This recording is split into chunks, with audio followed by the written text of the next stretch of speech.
Hi, my name is Vipul, and this video is about how to enable and disable WSL2 or WSL1 in Windows.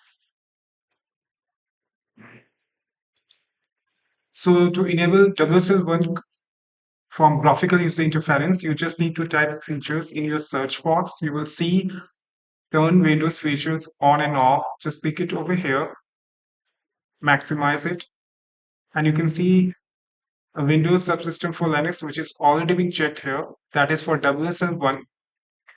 And Yeah, this one for virtual machines platform, this is your WSL2. So it is also been checked. You just need to put OK. It might be in your case, it will ask for the restart.